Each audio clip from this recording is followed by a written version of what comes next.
Power to Fly. My name is Mariella, and I'm super excited to dive into this next hour with you. I had a chance to speak with our guest speaker offline, and I know that she's going to rock your world for the next hour. I'm going to try to be as present as I can and not like write notes vigorously as she's speaking, as I always recommend you all do, to be present with us and then watch the recorded video later on Power to Fly, and then you can take notes there.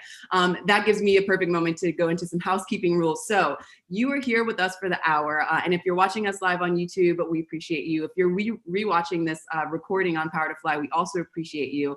I just want to invite everyone who's live with us right now to be present with us, so that we can get some of your questions answered live here. Again, you're taking the time out of your busy schedule, so I'm going to sound like a broken record by the end of this chat. I want to hear from you. With that said, I've muted everyone upon entrance, but I can't stress enough, come off of mute whenever you have something to say. If you had a dream last night, or you have a wild question, we want to dive in deep with you today. So come off of mute or write in the chat box. If you have any anonymous information, sensitive topics you want to write, you can find me in the chat box and write me anonymously, and I will flag that to our guest speaker. And the last thing I'll say is that this is being recorded. We will send you a rewatch email later so you can watch this on Power to Fly. And make sure you follow us on social so that you can stay in tune with all the great chats we've got coming up. Without further ado, I'm going to pass the mic to our guest speaker today. Amelia, I'm super excited to host you today. Can you tell us a little bit about yourself, how you came to know about Power to Fly, and what you're excited to share with us today? Yeah, I'm a serial entrepreneur. I started way back before the word entrepreneur even existed in my brain. I have grown companies, about 6 companies now to date, over 180 million, and then a few more that are right around the $100 million mark. My claim to fame is I brought green mainstream. When green was just a color, and people thought I was out of my mind, exited that company, and then just kept been doing it ever since then. And now basically stepped back into the ring, just because we've had this massive universal reset. And so the secret sauce to a lot of the successes that I've done, a lot of the turnarounds I've done for athletes, musicians, entertainers, a lot of the big names, big brands that people know. I've always been the girl behind the scenes. I'm just sharing. I'm really sharing information on how to really kind of move towards where you want to go, but more importantly, understanding where you really want to go. And that was the premise behind releasing the Genius Key publicly, was to hand the information to other people who just wanted to kind of take back the stick shift, right? The control inside, whether they're an entrepreneur or an entrepreneur, and not let it be a secret on how these companies grow and scale, and what that means for an individual, and what that means if you're working within a company. But really, I take my human behavior, which is how I've continued to do the work that I've done, and I love what I do. I teach it to other people, so that whatever works for them. And so that's really Power to Fly was originally my mentor, who's Jillian Manis, who's one of the largest, she's owned Structure Capital, which is probably the largest female run capital group here in the US. She's the one who first introduced me to Power to Fly. And then from there, I was reintroduced it again, I think, for somebody in my network. And I was like, wow, what a great resource, that I wish I had along the way. Other women that are doing real things in the grind every day is where you're going to get the advice that you need to get in the grind every day, right? There's the talkers and then there's the doers. And so I loved the fact that you guys had put together the people who are actually doing it and collaborating. It's like a living forum group. Yes, and it's what's wild to me is that the more visibility that happens with showing diversity, inclusion in the workplace, especially, the more confidence other folks get for not being able to, historically speaking, see someone like them in these roles in leadership and things like that. So it's so fascinating to see other folks encourage each other, even on these live chats, and all the events that we have. So I thank you for calling that out, because yes, we need communities like these to encourage us. You all have submitted some great questions offline. We are going to walk through this next hour, taking your questions one by one. And we'll start with this first question here. So if you see your question come up on the screen, even if this isn't your question, you want to chime in, again, we want to hear from you. So write in the chat box or come off of mute. And yes, let's have fun in this next hour. So Amelia, what are your tips for building a startup from 0 to 100 million members? everyone knows you have to provide value to draw customers, but sometimes it's a challenge to get people to recognize the value you create. Right. So I think the first part of that question is, how do you, how do you go from 0 to 100 million? Let's just be real clear. People talk about 100 million, but they have no context to what that means. I did not start my business and say I wanted to start $100 million business, right? Because that's usually a tip that tells you that somebody has no idea what they're talking about, right? Because it's massive, and there's phases that happen on the natural trajectory of a business. What takes from 0 to 1 million will kill you from 1 to 3, and 3 to 5 is a different game, and 5 to 7, and so on and so forth. So people who really have experience with what this looks like, the growth scale inside of a company, are less to throw around. I'm going to create $100 million company. That usually tells you somebody has no idea what they're talking about. And so it's about phases of growth and phases of being introspective, right? So a company is like a staircase, right? There's growth, and then you flatline as you analyze what is and isn't working. And then you put together a plan, and then there's growth again. And so it looks like a staircase if all's going well. It kind of looks like this if it's not going well, but we all kind of know that roller coaster. And so the second part about it is, how to draw customers. The marketplace, right, has dramatically shifted, right? I call this the great universal reset. As customers and technology have gotten smarter, it has changed the way businesses are built. And we've heard a lot about that over the last decade. We have a lot of people that are still talking about millennials. And I'm like, you do realize all those people grew up already, right? Like, that's the wrong generation you're talking about. But there was a huge influence on that generation of what it's done for business. And one of it that it did was it addressed the immediate mindset, right? And what I mean by the immediate mindset is the gold watch, the working for a long period of time, is long gone. Right? The younger generation came in to say, you know what? I want it here and I want it now. I want to live now. And then the generation right behind the millennials, right? So there's lots of names for them, from the Jones to whatever you want to call them, but right behind the millennials, what they said was, it's not that they just want to live here and now, they want to have impact and purpose. And because there's more of that energetically pushing, it changed all business. So when you start to talk about how do I draw in customers, you have to really start with why. Like, why you can't start having a conversation with somebody else until you understand what the conversation is with yourself. What are you trying to do? Why are you trying to do it? What is the outcome and the goals and objectives you're really trying to dig into? Because if they are old thinking, right, and our education system taught it all to us, old thinking about be a doctor, be a lawyer, be an MBA, make a lot of money, and then live your life. If you have this, then life is easy. See, all of that stuff we've learned is not true. It's all lies. And so if you're trying to build a business because you want to make money, I will tell you that it's just a matter of time before it doesn't work. And so the way you attract the energy is by understanding what you're putting out. I love that you are shifting the focus. This is just what, I mean, in my opinion, this is just what we need, because it's like, okay, it's so finite when you make it just about money, and it also is exclusive, right? So right now, a lot of folks are talking about inclusivity and diversity, especially in the workplace, so that products can be, more holistic and well-rounded and not so linear and one-sided or whatever. But people don't understand what those words mean. Right? So the word diversity means something very different to you than it means to me, versus does to somebody else. And so when people quickly use a word to umbrella an action, the first question you should ask is, well, what does that mean?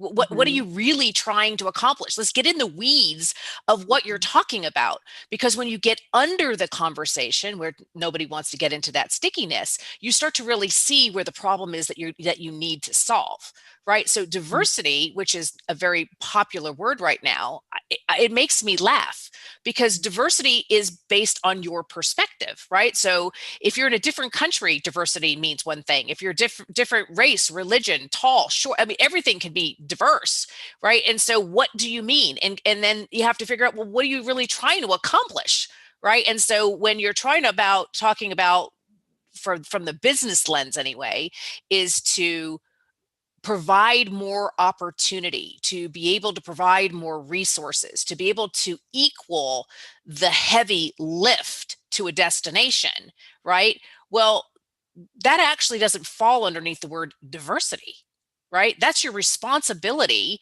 as a leader, right? So as a CEO, right, as a leader, and I pride myself on being a leader, my number one responsibility, the thing that I spend the most amount of time on each and every day, is serving my people. Well, how do I serve my people if I don't know who they are and what their perspective is? That means I need to know the perspective of every individual teammate. So what that means to them, well, diversity is different by each one that I actually am trying to look through their eyes to understand what is life like for them. What do they need? What is their desired outcome? What's their challenges? What do they need help with? What are those resources? Every individual within the company. And that's one of the premises that I have been speaking about for 35 years, about how the inside of companies are unhealthy. It is not healthy for people to be in the old infrastructure.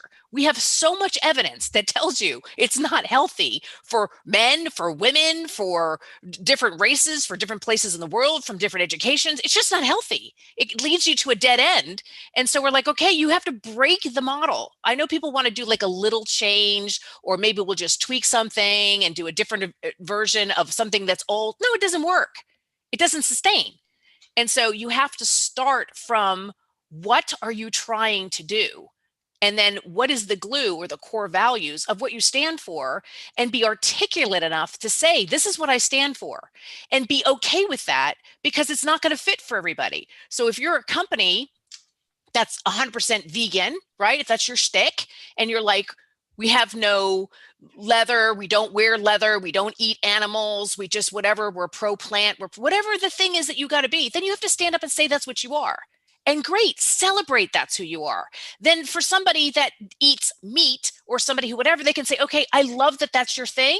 It just doesn't work for me. It doesn't have to be anything hostile. It just has to be, it doesn't work for me. I want a hamburger. You don't like hamburgers. Let's just kind of stay in each other's lane to celebrate all the differences, but we can find each other. We've gotten so politically correct on our vernacular, we've done an enormous amount of damage to each other, because we're trying to hide behind a label, instead of going, wait a minute, help me understand. What does that mean to you? Asking questions to be curious, to understand what your perspective is, what your journey is. What does that mean for you? And then for me to be of an act of service. How can I help you? Right? How do I align? I don't have to have the same journey. I don't even have to have the same belief systems. But what I can do is be open-minded and open-hearted to help serve you to get to where you need to be. I love that you talk about service, but along with the service, you're speaking about being open-minded, and also, curious and going more to the core instead of like putting labels on things. I was just speaking for hours this morning with my teacher about language, and how language is so powerful, because it can be limiting, but it can also stretch boundaries, and think outside of the limits. And how, let's say for a word like diversity, I mean, I'd love to just stick around here for a while, because you're totally right that diversity is being thrown around so many different ways. But what does that mean? And I love that you're saying it means different things for different people. And if you can just be real about what that means to you, and also if you really want something like diversity, then that's going to make the experience different, and actually probably the end result a little different, versus I just want to do it for whatever other reason, right? Right. If you think about biodiversity in nature, right, it does, there's a process. You can't just want winter to come in the summer. Exactly. You have to yeah. wait some time. And then you have to prepare and you have to, get excited about it, or, get ready for the miserable part about it, but then know that it's going to have a completion and there's a cycle. Right. And if you don't honor where you are, right? So if you don't honor winter, spring will never come. Right. Exactly. Right? Oh my And gosh, this is great. right. Totally. And so what I say about, just again, using the word diversity, if I put my lens of what I think it means and why I want it onto you, I have now completely disrespected you. Right? I'm not seeing you. I'm putting me on you. And so you can't do that if you are in a place of curiosity and a place of growth and build, right? So in a lot of these conversations, what's happening is we're trying to use old vernacular, old systems, old processes, old way of communicating, and wanting this crazy, ridiculous, different result. And that's why we have the problems that we're having. It's why we're getting some of the hostility out in the world today, because people are so frustrated with being misunderstood. They're like, that's not what I said. It's not what I meant. It's not what I said. And it's leading us to these pure chaos and outcomes. And so one of the tools that I try to teach when people have the heart of wanting to be curious and to seek to understand is start by asking for forgiveness. Literally start a conversation with saying, listen, I'm going to ask right now, I'm going to say something that is going to offend you.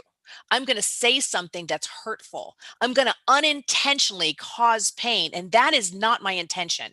My intention is I'm struggling to understand what your journey is, what you see, what you hear, and what you feel. And the only way to do that is if you permit me the permission to fall down and make a mistake, knowing that I'm going to learn. Because when you go, ouch, which is one of my other tools, right? You can, in any conversation that you ever have, all you need to do is go, ouch. And somebody's going to go, well, what happened? What happened? And you go, you just hurt me. And they go, what do you mean I hurt you? What did I say? What did I do? I don't know what I did, because that's really what's happening.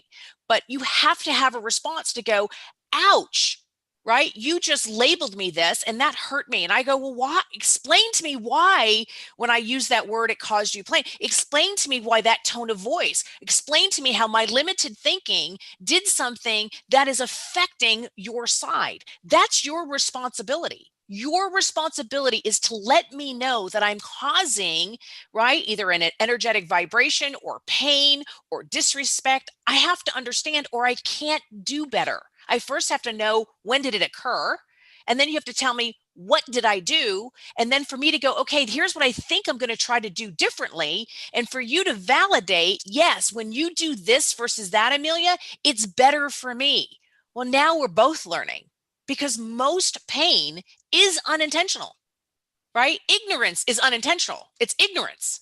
Right. And so you have to open up these dialogues so that people can really start to learn and understand. And for the most part, right, for the majority, we actually want better relationships with people. We just don't know how to do it. And so we stay in these crazy false beliefs of what we think our comfort zone is, when the reality is it's actually causing more pain.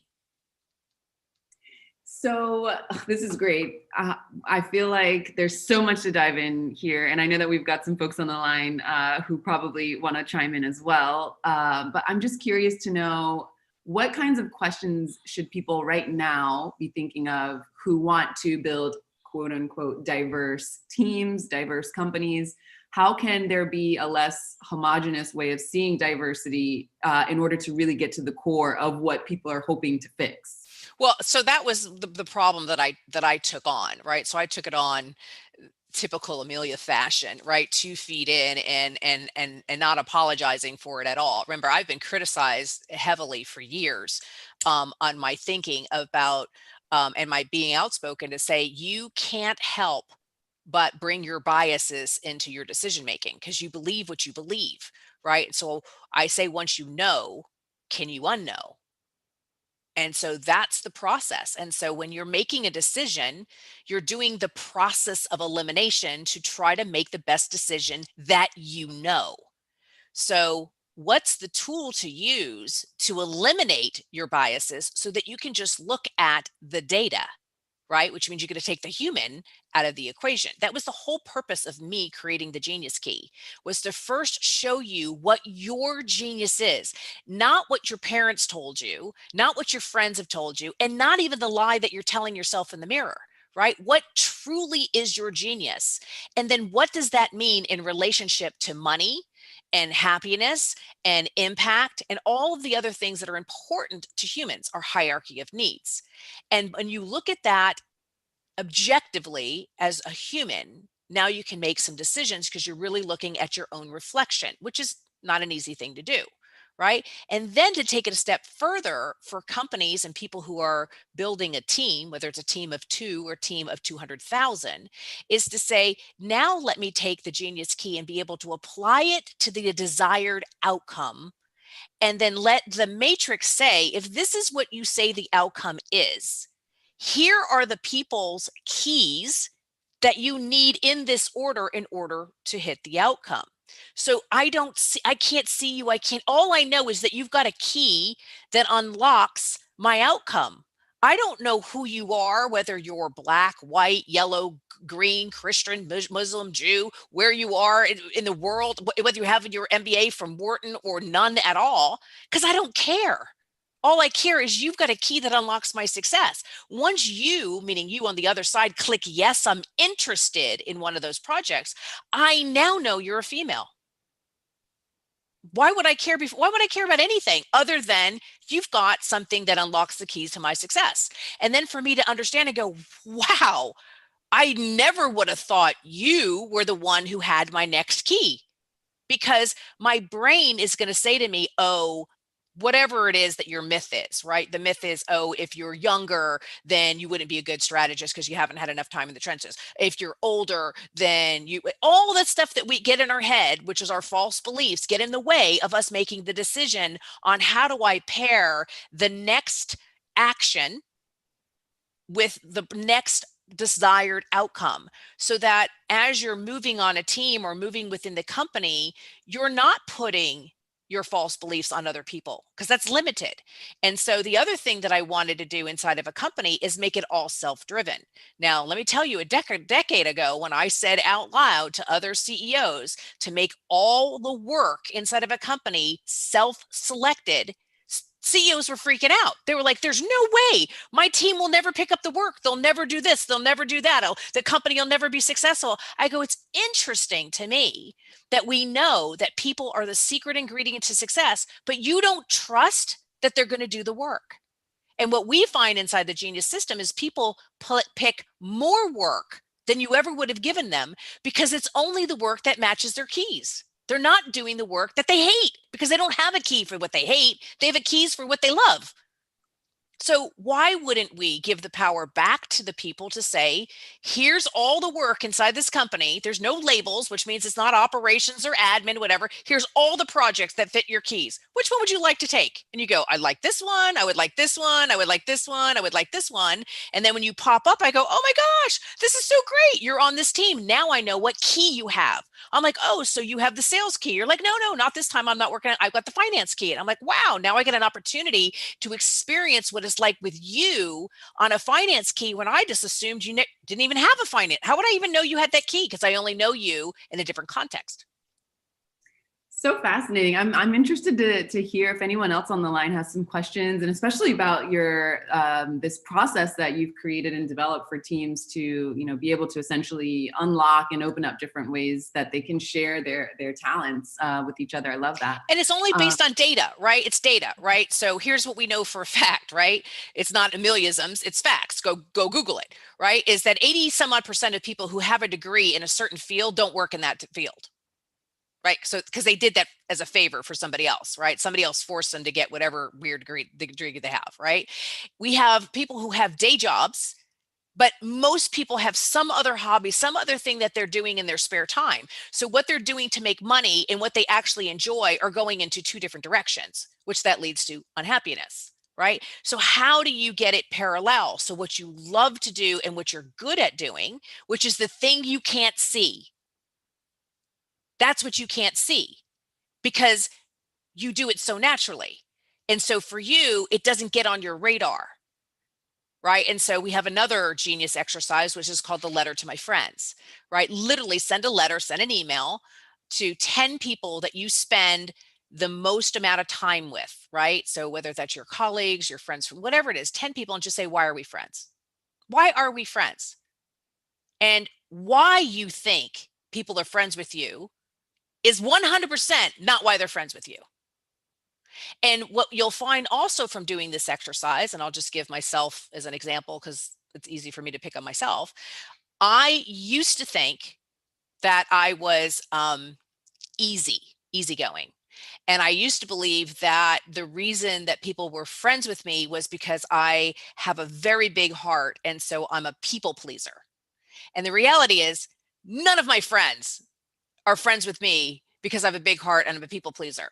People are friends with me because I can get to the finish line quickly. I tell it like it is. There's no sugarcoating. You always know where you stand to me. There is no fluff, right? And so I was like, wait a minute.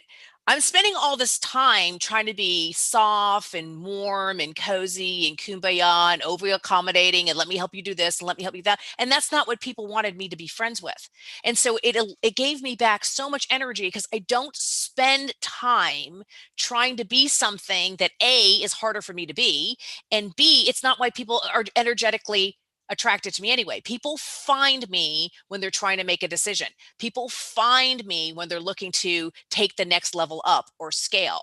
And what have I done? I've created a business that's crisis management, scale oriented, right? All that straight thing. If you're looking for somebody to come give you a big hug and tell you that it's not your fault and that, you know, some hero is coming on a white horse and everything's going to be better, I'm not your girl. But if you want to know exactly what you need to do in the next 2 steps to get closer to where it is you want to go, which you really want out of life, I'm the person to talk to. And so those are the things that you need to shift so that you stop spending energy trying to be all things to all people and really start to understand, why do people spend time with you? What is it that they're getting from you, the giving and the receiving, right? The infinity loop. And to understand that, because that's part of your genius. It's part of why you are attracting certain people. And then if the vibration is off, what you need to do to show up more authentically so that you move that energy that's not working for you out of the way and start getting in the harmony of what you were supposed to be doing to begin with. I love that you bring in energy as you're speaking about these situations, because energy has a lot to do with everything. It does. And it's how the world's connected, right? We all energetically vibrate with one another, right? We have to. And it starts with you. It starts to understand what thought you have and what energy it creates, what action, you know, comes out of your mouth and what energy it creates. It starts to really understand being responsible for who and what you are, and to see, is it working for you? If it's working for you, celebrate it and then attract people who also celebrate you. But if it's not working for you, then you're going to be led very quickly to the question, well, what do I do about it? If it's not working for me, then what do I do? Where's that 1, 2, 3 step? And that's what we wanted to provide. Great. So this is a great segue as far as, you know, personal relationships with your network or with your neighborhood into this question here. So I'm very curious about your goal of perfect alignment with people you care about. Could you please expand on that? So it's, again, I'll talk about a CEO. I do not know how you can lead people if you don't care about them. It baffles my brain because it's a huge responsibility to lead. And what you'll find out about leadership, the more you dig in it, is that the people on your team lead in different areas of strength, right? So to be a great leader is just as difficult to stand and lead the pack as it is to lead from behind. And what I found is the strongest leaders lead from behind, which means I've got you. You can fall because I'll catch you and I'll build a net so that there may be a bump, but there isn't the free fall. Right. And so learning what that means to lead from the front and lead from the behind, and when is important, it starts with really caring and understanding people. And like I said, acts of service, right? I to serve you, I have to know you, but to know you, I have to care. And so when I started, which is 35 years ago, you know, people are like, there's no emotion in business. You shouldn't care. You'd be a drill sergeant, blah, blah, blah, blah, blah. And I was like, wow, that does not work for me at all. I do. I care tremendously about the people who trust me to come work with me and are pushing the ball in the same direction with me each and every day. I care about those people and I want them to care about me. And so when I started saying this back in the 80s, people were like, that's because you're a female CEO. I'm like, no, it has nothing to do with me being a female. It has to do with being a human. I want to work for somebody who cares about me.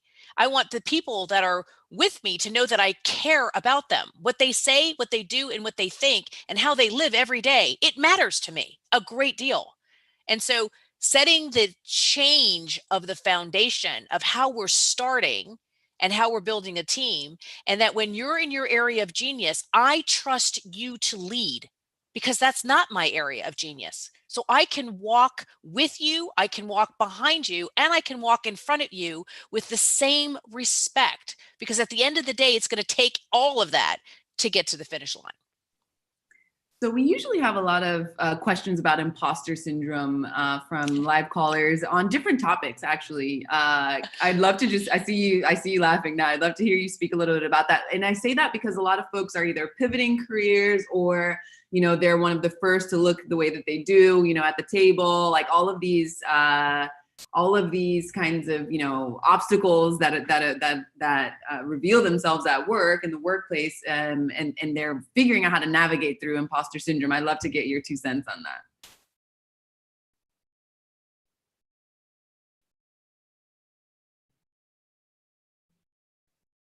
Hello, I think she's frozen.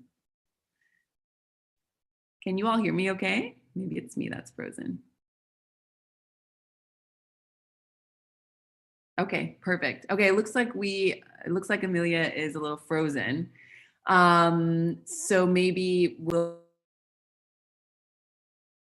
wait for her to reconnect. It looked like she hopped off. Okay, well, yeah, we were just talking about imposter syndrome. I'd love to know if anyone on the line, until we get Amelia back on, if anyone has any tips on getting through imposter syndrome. Yeah, someone's writing in the chat box, Nicole, they deal with it. Yeah, how do you deal with imposter syndrome is the better question. I find that I find that often, I mean, especially now with COVID, it's like getting through changing careers or, looking for jobs and going through interviews and having to do all of this big show, during this big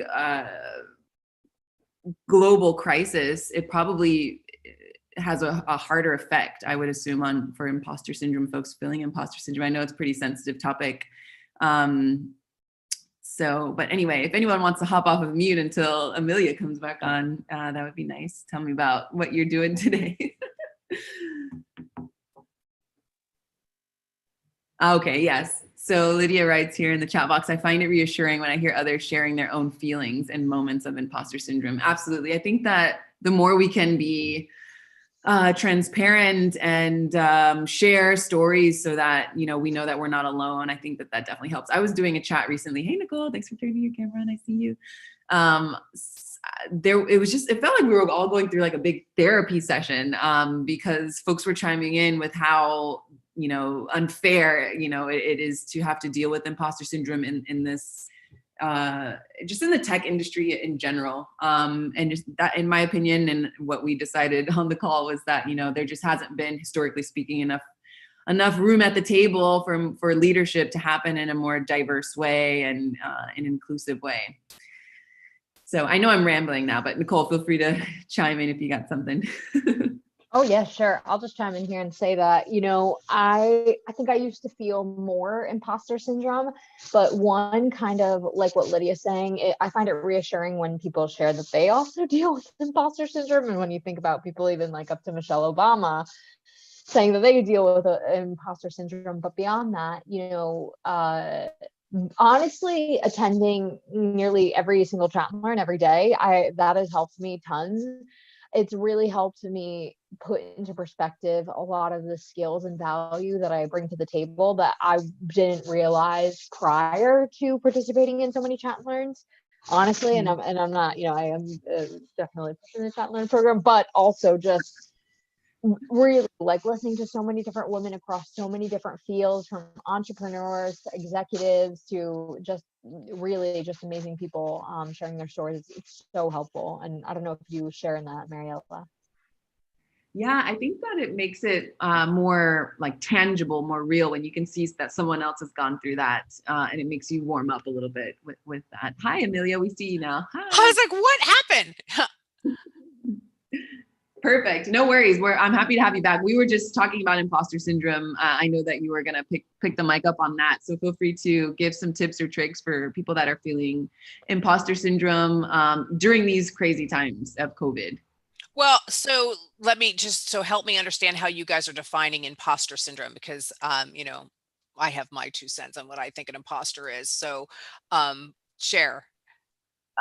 Just, feeling like this is a huge consensus, by the way, just like, several stories of mostly women, obviously, because we speak with mostly women here on Power to Fly, either not being respected for the work that they do, or feeling that they, don't have enough experience in the role. And so the reflection of, not being capable, and obviously, I mean, one of the things we always turn back to learning, whoever is hosting the chat is saying, coming back to yourself and realizing that you don't need to be validated from the outside. But I'd love to hear what you have to say about however you view imposter syndrome, and then any tips that folks can do to move through that. Sure. So I'm going to answer that as a behaviorist, right? Because remember, that's my core of who I am, right? I've got a ridiculous amount of training in human behavior, because that was what allowed me to step forward to build my companies not using the infrastructure that had already been shown for me, right? I was like, I'm not going to build that kind of company. And if it doesn't work, then that's fine, but I'm definitely not going to build it the old way.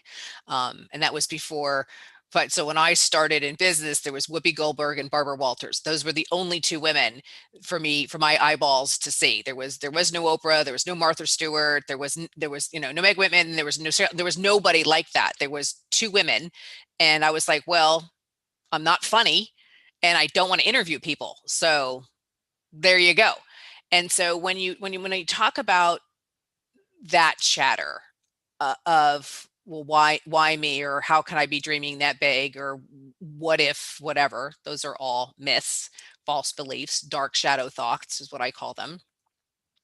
It's about creating the resources and the fuel that you need to feel strong enough just to step forward, right? So you're never going to feel like the delusion in your head. You think, well, when I make $1 million a year, then I'm going to feel more confident. Well, no, that's not true.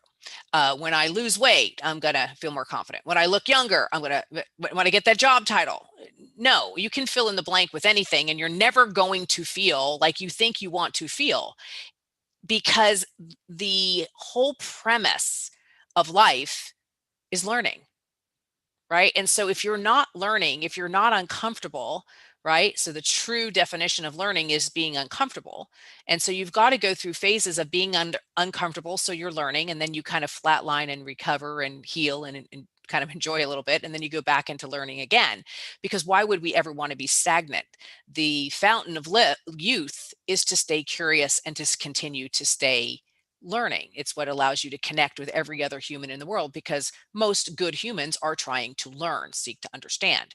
And so what is it that you require to feel strong enough to just step forward? And I think that's the inner struggle of, well, why would I go in there and talk to my boss about, I really want this project? Or why would I, say to somebody, I don't really know if you should do that. Like, why step out of your comfort zone? What causes that?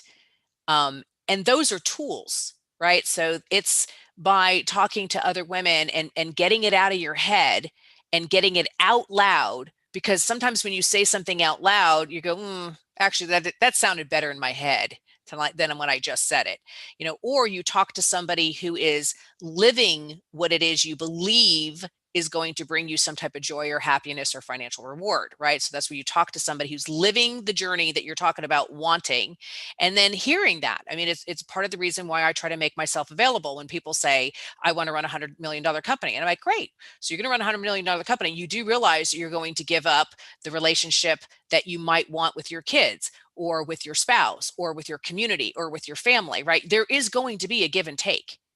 And so people go, oh, I didn't think about that. So I'm all open to say me running and growing several $100 million companies cost me my marriage. That's what it cost me, because there's a cost. And it also cost me a very different type of relationship with my kids. Now, I'm blessed with the relationship that I have with my children, but it's not like other people who have a different relationship with their children. I don't believe in good or bad. I believe in different. And so you have to be careful with what you're looking to achieve without realizing the consequence of that desire. And the only way to understand that is by having open, honest dialogue. That's why you've got to ask for forgiveness first with other people that are actually living what it is that you're trying to do, to say, well, what is it that I'm not seeing? So to say, okay, well, parts of your life is going to look like this, and your time is going to be spent differently, and money is going to be different. Everything changes as you move up the ladder, right? And so you have to really understand what you're asking the universe for, because sometimes the greatest gift is the thing that you don't get. Thank you for that. Let's move on to this next question here. So what is your best move to convince a buyer to buy your product? So I know that we've been talking more about, our lifestyle and our personal choices and things like that. So let's bring this from the business perspective. And of course, all of those things affect how we do business. Mm-hmm. Do you have any insight here on this question? Right. So whether you have a product or a service, right, you have to be the heartbeat of that consumer, that audience, right? And so if I am a behaviorist, right? I'm a behaviorist. I love everything about behavior. I'm constantly studying it. If you look at what I watch on Netflix and Amazon Prime and all those type of things, it's always behavior related, right? So funny comedy and some seeking thing about behavior, I'm watching that, right? It's what I do. It's what I live and breathe. And so the products that I create also are serving a community of people who do believe that behavior is the gateway to X, Y, and Z. So if I tried to create a product that was for, I don't know, for comedy, right? I would fail miserably at it. So it doesn't matter how much I would try to convince you, it wouldn't work. Right. And so when you talk about how do I get my products and services out to be better received? Well, if you are truly in alignment of what you're energetically putting out there, then the vibration automatically comes back, right? It's an infinity loop between you and the consumers. I'm going to provide something that I think is valuable, that serves your need, that meets your market. We're of the same belief systems. And then you're going to serve me back by giving me the information on how the products and services are or are not working. And I'm going to take that responsibility and pivot and come back. It's a continual consumer that's not a consumer for just today, because that's not how consumers work anymore, right? It's a lifelong journey of service that I'm going to provide my genius to you in many, many, many different forms that you want it in, not the form I want it in, right? So that's also something that has changed. It used to be that you create it and they will come. It's not that anymore. It's constantly understanding what your market, what your consumers are looking for from you, and then providing exactly what they want. And so that continual conversation and engagement of honoring both sides of the relationship is what's going to convince somebody you are somebody that I want in my life. So when I demonstrate, this is the skills I got. I'm a behaviorist. I'm a realist. I kind of dive right into it. Well, you may say, well, that doesn't work for me. I actually want something that's fine. I want to help you find the person that is going to work for you. I'm not going to try to be something different. I'm going to help you, right, by serving you to get to your destination. Because at some point in time, our paths might cross again, and you're going to help me get to a destination, or maybe I do become of service at another point in time. So it's honoring the value of the long-term relationship, because you don't know when the value is going to be there. That's why, when people say be careful on the way up because you're going to see them on the way down, I think it's a never-ending journey. You may start a relationship now because you're really excited about somebody, you just love what they have to offer the world, and there may be no call to action or need right now. It may come later, right? That's what networking is not about, me selling you something or what you can do now. Networking is for when I fall down, you're going to be the person that I rely on to help me get up. It's the up, it's the bounce of what your network is worth, not the immediate sale. I love that. That's a good way to look at your network, and how it encourages you to work together and collaborate instead of just keeping it linear. Right. And to help with the giving heart, right? Yes. That's how you tell, right? If you call me, I'm going to try to help you. I don't know what's in it for me, and I don't really care. I have a belief that eventually, at some point in time, your genius is going to unlock something that I may not see today. But that's okay, because I celebrate you and I see your value, and it will come full circle when it's meant to. Absolutely. So we've got about 15 minutes left. So I want to try to get through a couple more questions, and then I'll pass the mic to you so you can let us know how to connect with you when we're finished with this chat. So how do you build your company with the right employees while hiring for growth? Right. So again, this is about community, not culture. Right. I don't like the word culture, because if you look up the definition of culture, a culture is pushed upon you. And so I think that pushing your beliefs on anything or anyone is negative. It's a negative energy, and it sets people up to fail. Right. So whether it's your kids and your relationship in a company as a leadership, you just can't, the push does not work. And so it's being able to pull in, right, to build something of value, to be somebody who wants to serve, and then invite people on who believe the same thing or are looking to achieve the same type of outcome. So when you're talking about a team and a company, when you say, hey, listen, this is what I'm trying to do in the world, this is the impact, that this is what is on my headstone, and somebody goes, wow, I want to do the same kind of thing. Then you go, okay, how do we do it together? Right. And so I'm like, listen, I'm really good at this and you're really good at that. Let's work on the same team because we're pushing in the right direction. So it's about attracting like-minded people for outcomes who have individual skill sets that cause the lift to be easier. That's really what a company and a team is all about.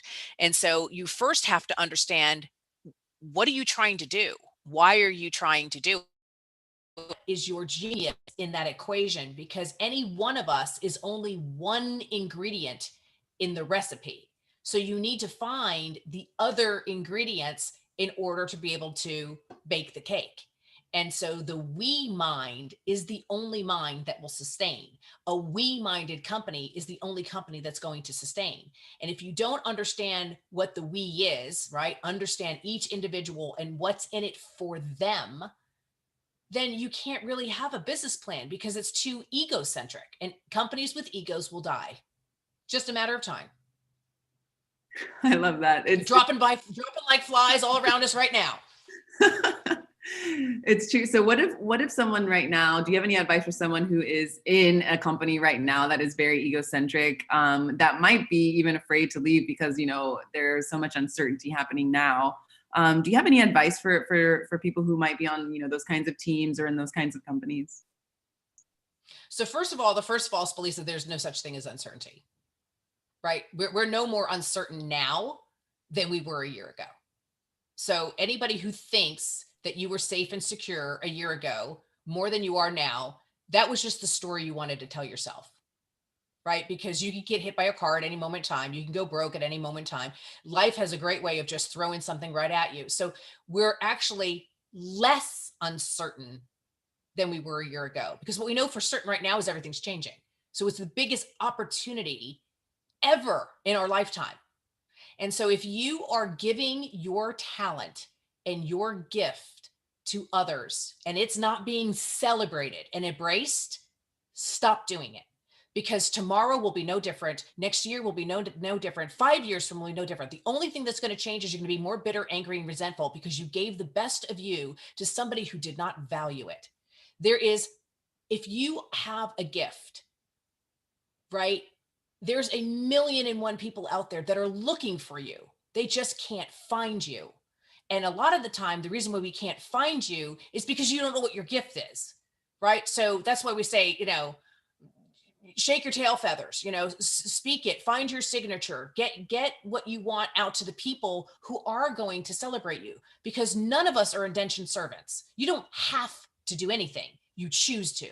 Even if you think you have to, that's the story. It's a story you're telling yourself, because you're going to bounce. You're going to find the people that do honor and celebrate you. And the minute you get on that course, what you start to say is, oh my gosh, why didn't I do this sooner? Right? It's like when I tell somebody, oh, they've never fired somebody before and they have to fire somebody, and they're like, oh my gosh, I thought I never would replace them, but yet something better comes along. It's when you have the breakup and you're like, oh my gosh, I'm devastated. My life is over. But you know what? The door opens and it gets better. Right? And so we're meant to continue to grow. So if you are giving yourself to somebody who literally is not excited, jumping up and down and thrilled that you're part of their team, you're on the wrong team. You can say that again. But that would be such a hard thing to place into action, because unfortunately a lot of people are in those situations. So but ask for help, right? So when you say that, when you say I'm stuck, okay, so let's break that down. You're stuck because you need what? List it.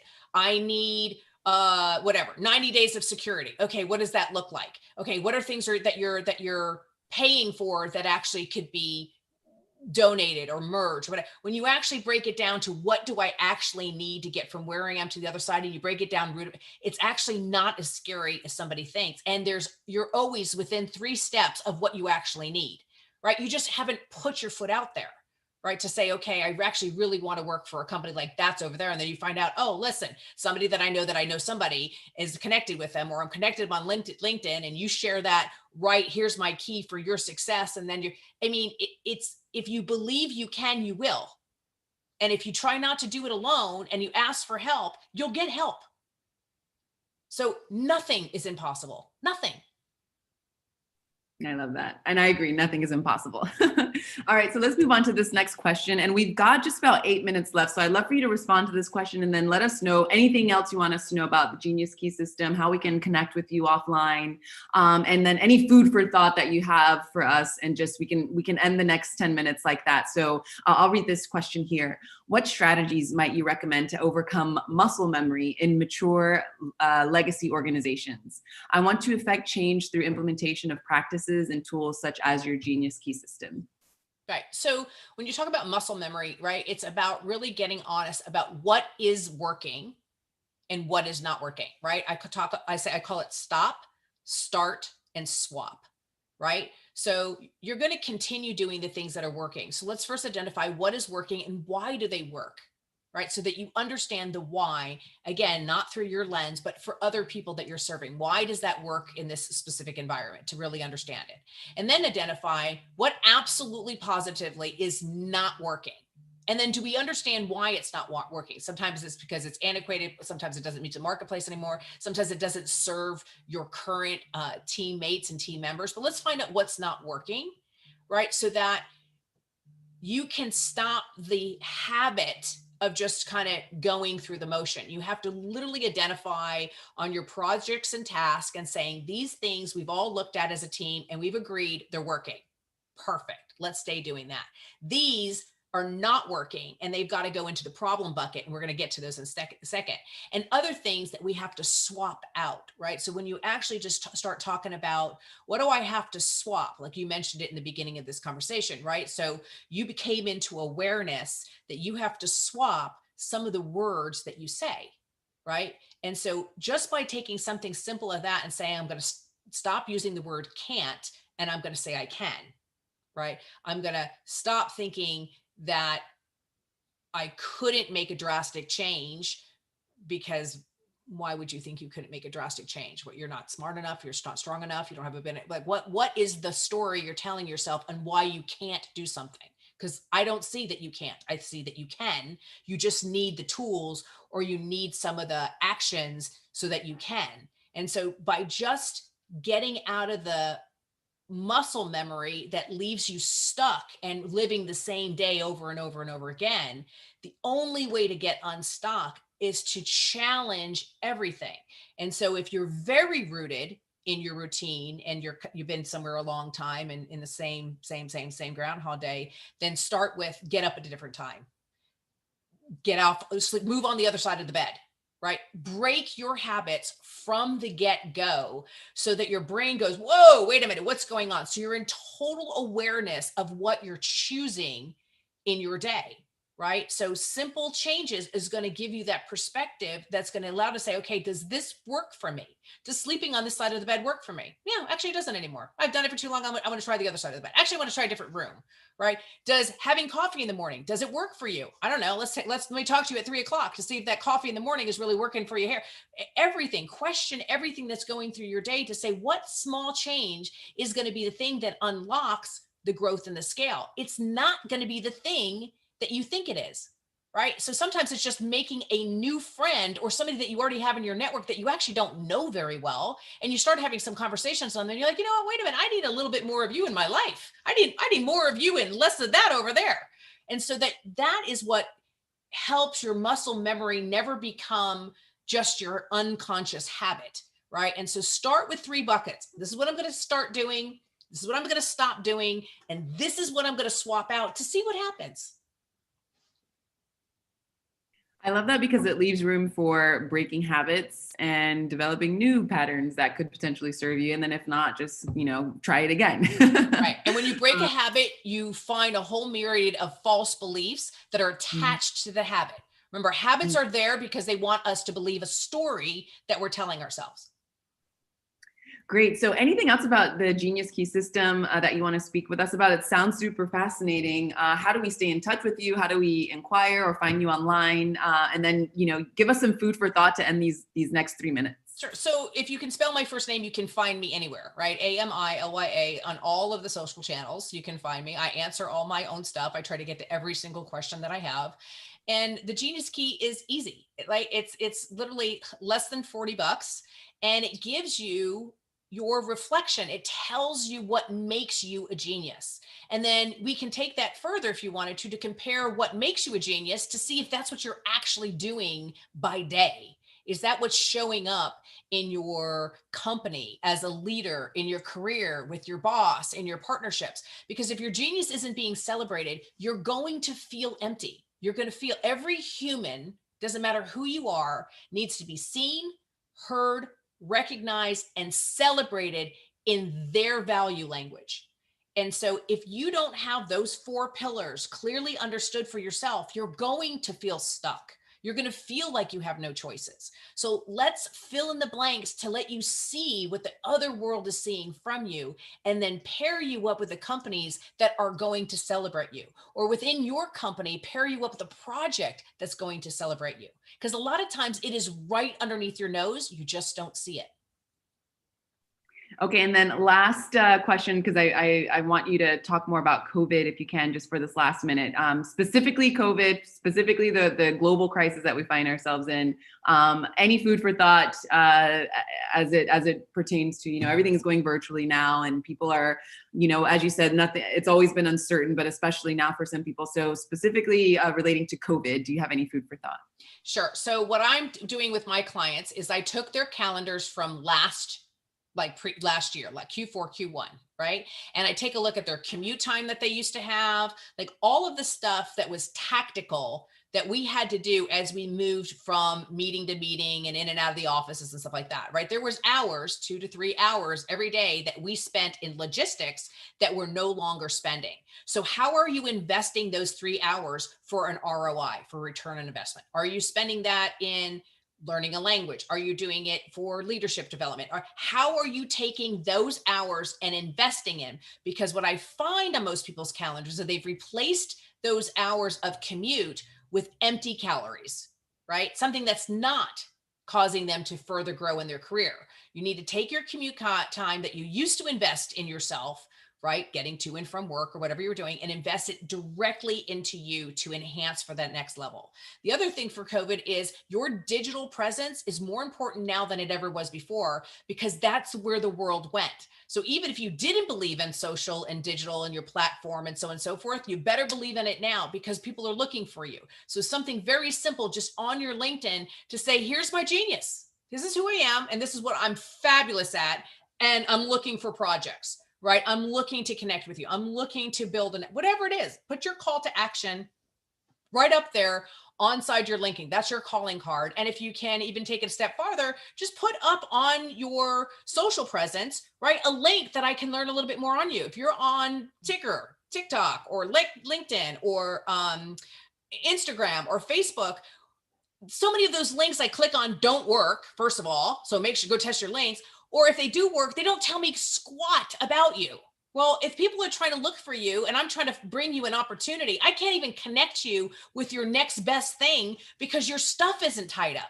So go and get every one of those links. Don't tell me, oh, I'm a cat lover. Tell me what you actually want to do for your hopes and your dreams, because somebody can then find you. I love that. I love that. Well, thank you so much, Amelia. And thank you everyone for joining us live. Enjoy the rest of your day, and we'll see you on the next Chat and Learn. Bye.